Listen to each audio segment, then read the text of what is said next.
मित्रों, कथा निधि चैनल पर आपका बहुत बहुत स्वागत है। आज फिर उपस्थित हूँ एक बढ़िया सी कहानी के साथ। कहानी का नाम है जीवन साथी। आपको कहानी कैसी लगी ये कमेंट बॉक्स में ज़रूर लिखिएगा, और कहानी पसंद आई तो लाइक और अपने मित्रों के साथ शेयर भी कीजिएगा। साथ ही अगर चैनल को आपने अभी तक सब्सक्राइब नहीं किया है तो ज़रूर सब्सक्राइब भी कर लीजिएगा। कहानी को लिखा है अनजान ने। तो चलिए कहानी शुरू करते हैं। नकुल शाम को ऑफिस से घर आया तो हॉल में उसका छोटा भाई अनुज और उसकी पत्नी तारा बैठे हुए थे। नकुल को देखते ही तारा उठकर खड़ी हो गई और कहने लगी, जेठ जी, यह सब आप क्या कर रहे हैं? आपको शर्म नहीं आती क्या? आज पड़ोसन ने आपको उस लड़की के साथ एक रेस्टोरेंट के बाहर देखा है।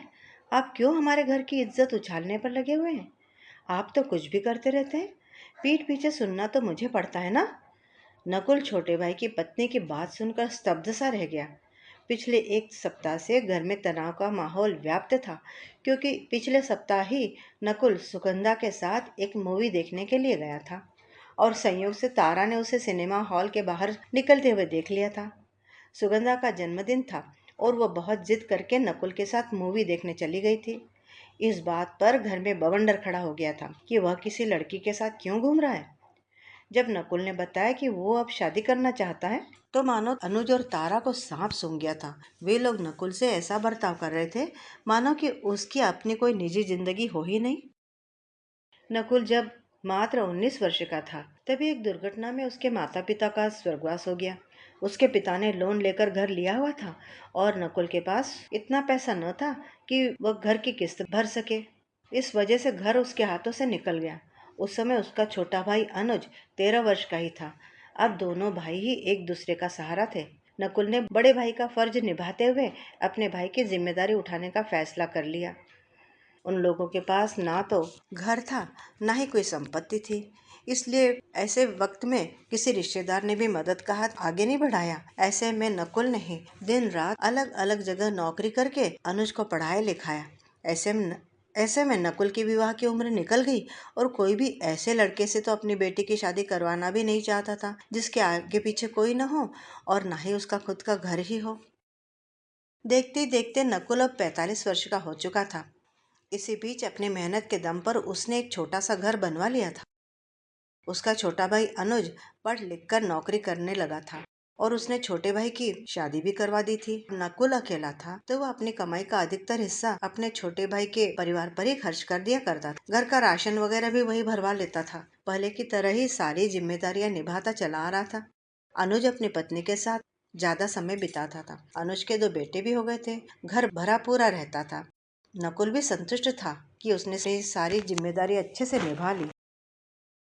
धीरे धीरे जब उसकी सारी जिम्मेदारियां पूरी हो गई तब अब उसे थोड़ा अकेलापन महसूस होने लगा था, क्योंकि छोटे भाई का अपना परिवार था।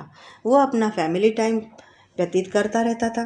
नकुल को इस बात से कोई शिकायत नहीं थी, लेकिन अब वह सोचता कि अब मेरे जीवन का मकसद क्या है।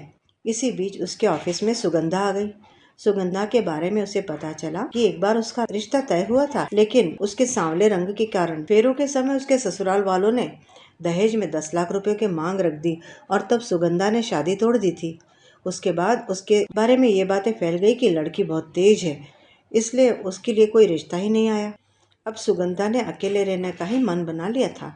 घर वालों के तानों से परेशान होकर वह अकेले रहने लगी और नौकरी करके अपनी जिंदगी चलाती थी। धीरे धीरे सुगंधा और नकुल एक दूसरे के करीब आने लगे थे। नकुल को सुगंधा के साथ समय व्यतीत करना अच्छा लगता था। सुगंधा भी नकुल के जीवन से धीरे धीरे परिचित हो रही थी। एक बार सुगंधा की तबीयत खराब थी। तब ऑफिस की उसकी एक सहकर्मी माला उसका ध्यान रख रही थी। जब एक सप्ताह तक सुगंधा ऑफिस नहीं आई तो नकुल ने माला से उसके बारे में पूछताछ की। जब उसे पता चला कि उसकी तबीयत खराब है तो उस दिन शाम को वो भी माला के साथ सुगंधा को देखने के लिए उसके घर गया। सुगंधा ने जब नकुल को अपने घर पर देखा तो वो बहुत खुश हो गई। नकुल उसके लिए फल और बिस्किट लेकर गया था। माला उन दोनों को साथ में बिठाकर चाय बनाने के लिए चली गई थी। इधर दोनों पता नहीं किस अनछुए एहसास से गुजर रहे थे। दोनों ही मौन थे, लेकिन फिर भी उन दोनों के मन में बहुत कुछ चल रहा था जो कि उनके चेहरे से साफ झलक रहा था। इधर सुगंधा को भी अकेलापन काट खाने को दौड़ता था। उसे भी जीवन साथी की कमी महसूस होने लगी थी। दोनों अकेले थे तो कब एक दूसरे से जुड़ने लगे उन्हें कुछ पता ही नहीं चला। सुगंधा को पता था कि जब वह नकुल के बारे में अपने घर पर बताएगी तो उसके घर वाले राजी हो जाएंगे, लेकिन नकुल को यह बात अपने घर में बताने में थोड़ा संकोच हो रहा था। घबराहट भी हो रही थी, क्योंकि समाज में उसकी पहचान एक त्याग करने वाले भाई की बन चुकी थी। और अपने बारे में सोचते हुए अब उसे ये लग रहा था कि कहीं लोग उसे स्वार्थी न कहने लगे। लेकिन आज उसने हिम्मत की और तारा से कहा, देखो बहू, तुम मुझे गलत मत समझो। मैंने तुमसे उस दिन भी कहा था कि मैं सुगंधा से शादी करना चाहता हूँ। यह सुनते ही तारा गुस्से से भड़क उठी और चिल्लाते हुए कहने लगी, जेठ जी, बुढ़ापे में शादी? आप सठिया गए हैं क्या? आप ऑफिस में काम करने जाते हैं या लड़कीबाजी करने? आपकी उम्र के लोग तो भजन कीर्तन में ध्यान लगाते हैं। नकुल गुस्से से दांत पीसने लगा। बोला, वाह रे बहू वाह, तुम और छोटे तो चाहते ही नहीं हो कि मेरी शादी हो, क्योंकि तुम लोगों को लगता है कि मेरी शादी होगी तो मेरा भी परिवार बढ़ेगा, तब तुम लोगों को घर का हिस्सा कम मिलेगा, और अगर मेरी शादी नहीं हुई तो मेरे मरने के बाद सारी दौलत तुम्हारी हो जाएगी और ये घर तुम्हें और तुम्हारे बच्चों को ही मिल जाएगा। यही है ना तुम्हारी घटिया सोच? नकुल की बात सुनकर तारा और अनुज स्तब्ध रह गए। नकुल ने गुस्से में कहा, मैंने उस दिन तुम लोगों की सारी बातें सुन ली थी। जब तारा ने मुझे सुगंधा के साथ देखा था तो रात को वह तुम्हें यही सब समझा रही थी, है ना अनुज? मुझे बड़ा अफसोस हुआ। मैंने जीवन भर तुम लोगों की खुशी के बारे में सोचा। अपनी सारी कमाई तुम लोगों पर लुटाता रहा हूँ। यह घर बनवाया, इस घर में तुम लोग अपनी गृहस्थी बसाकर आराम से रह रहे हो, फिर भी तुम लोग मेरे जीवन में खुशियों के चंद पल भी सहन नहीं कर पा रहे हो। वाह, क्या खूब रिश्तों का असली रंग दिखाया है तुम लोगों ने। मैंने कभी नहीं सोचा था कि मेरी खुशियाँ तुम लोगों की आंखों में खटकेंगी, चुभने लगेंगी।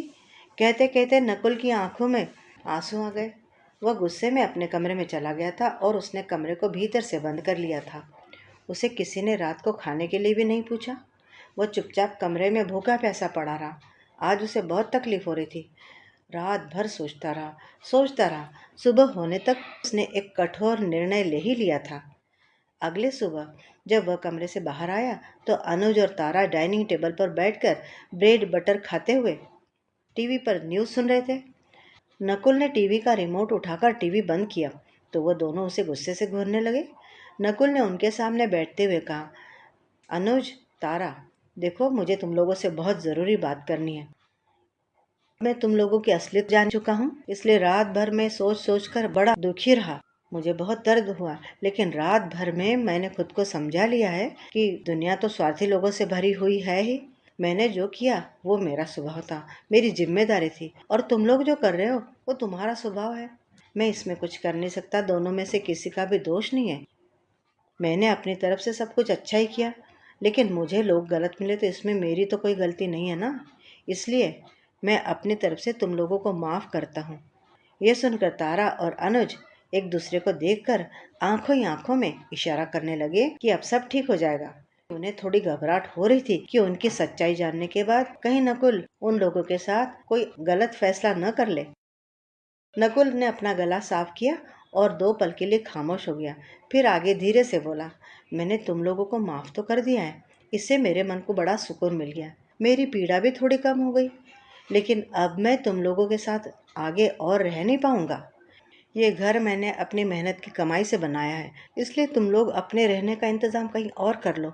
ये घर मैंने अपनी मेहनत से बनाया है, इसलिए इस घर में तुम्हें कोई हिस्सा तो मैं दूंगा नहीं।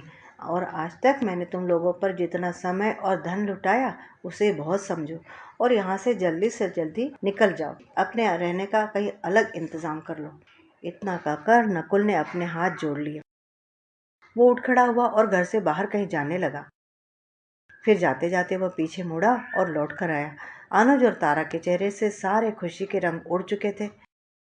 नकुल ने उनसे कहा, और एक बात बताना मैं भूल गया हूँ। अनुज और तारा हक्के बक्के से उसकी ओर देखने लगे। अगले सप्ताह मैं मंदिर में सुगंधा से शादी कर रहा हूँ। तुम लोगों को आने की ज़रूरत नहीं है। बस मैं यही चाहता हूँ कि तुम लोग जल्दी से जल्दी ये घर खाली कर दो, जिससे कि मैं अपने नए जीवन की शुरुआत एक नए सिरे से कर सकूँ। इतना कहकर वो वहाँ से चला गया। अब उसे सुगंधा को बताना था कि वह शादी के लिए बिल्कुल तैयार है। आखिरकार तारा और अनुज को वो घर खाली करना पड़ गया। अब वो लोग किराए के एक मकान में रहते हैं। अनुज की कमाई से किराया, घर का खर्च, बच्चों की पढ़ाई, सारे खर्चे चलाने में बहुत दिक्कत होती है। पहले तो अधिकतर खर्च नकुल ने ही संभाल रखे थे। अब जाकर उन्हें आटे दाल का असली भाव मालूम पड़ रहा था। वो लोग तो अपने भविष्य को लेकर इतने निश्चिंत हो गए थे कि उन लोगों ने अपनी कमाई भी खुले हाथों से उड़ाई थी और कोई बचत वगैरह भी नहीं की थी। ऐसे समय में अब उन्हें बहुत दिक्कत हो रही थी। अब उन्हें सब कुछ शुरुआत से करना था, सीखना था। इसके साथ ही वह एक प्यार करने वाले बड़े भाई को भी खो चुके थे। इधर नकुल ने सुगंधा से शादी कर ली। सुगंधा ने आते ही उसकी पूरी गृहस्थी अच्छे से संभाल ली। उसके जख्मों पर सुगंधा ने प्यार का मरहम लगाया और हंसी खुशी अपनी पत्नी के कर्तव्य निभाने लगी। नकुल के जीवन में भी प्यार का बसंत आ गया था। मित्रों, अभी आप सुन रहे थे कहानी जीवन साथी। उम्मीद है आपको कहानी पसंद आई होगी। आपको कहानी अगर अच्छी लगी है तो कमेंट करके बताइएगा ज़रूर, और चैनल पर नए हैं तो चैनल को सब्सक्राइब भी ज़रूर कर लीजिएगा। मिलती हूँ जल्दी ही एक और बढ़िया सी कहानी के साथ। तब तक विदा।